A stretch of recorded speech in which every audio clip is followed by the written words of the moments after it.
সাঁতার প্রশিক্ষণ নিতে অনেকেই উৎসুক থাকেন, অনেকে আবার সাঁতার প্রতিযোগিতাতেও অংশ নেন। ফলে এই সমস্ত মানুষদের উৎসাহ যোগাতে প্রতি বছর সাঁতার প্রতিযোগিতার আয়োজন করে থাকে বালুরঘাট পুরসভা। শনিবার বালুরঘাট পৌরসভার সুরেশ রঞ্জন পার্কে সুইমিং পুলে এক সাঁতার প্রতিযোগিতা অনুষ্ঠিত হলো। প্রতিযোগিতার সূচনা করেন বালুরঘাট পৌরসভার চেয়ারম্যান অশোক কুমার মিত্র। এবারে 140-এর বেশি প্রতিযোগী এই প্রতিযোগিতায় অংশগ্রহণ করেন।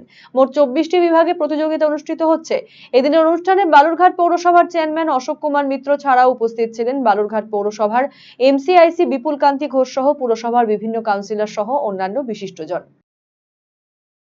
বিশেষ বলতে দেখুন, বালুরঘাট পৌরসভার যে আমাদের এই যে সুইমিং পুল, এখানে প্রচুর শিক্ষার্থী যারা সাঁতার প্রতিযোগিতায় অংশগ্রহণ করে থাকেন প্রতি বছর।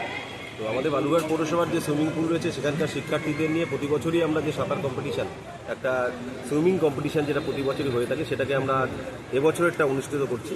আজকে এখানে প্রায় সম্ভবত 140 জনের উপরে যারা প্রতিযোগিনী রয়েছেন এবং পাশাপাশি 36টা ইভেন্টসে আজকের এই অনুষ্ঠানটা অনুষ্ঠিত হবে। তো প্রত্যেকেরই উৎসাহ উন্মাদনার মধ্য দিয়ে যে সকল শিক্ষার্থী রয়েছেন, আমরা বালুরঘাট পৌরসভার যে সুইমিং পুল যেটা রয়েছে, এটা একটা ঐতিহ্যবাহী, আপনারা জানেন বালুরঘাট পৌরসভার যে সুরেশ রঞ্জন পার্ক সেখানে অবস্থিত। এখান থেকে প্রচুর শিক্ষার্থী যারা আমাদের বালুরঘাট শহরকে সারা বাংলা এবং সারা ভারতবর্ষে চিনিয়েছেন। তো আগামী দিনে এখান থেকে আরও প্রচুর প্রতিভা বা মেধা আমাদের শহরকে, আমাদের প্রিয় শহরকে আরও অনেক এগিয়ে নিয়ে যাবে, আমি এই আশা রাখি।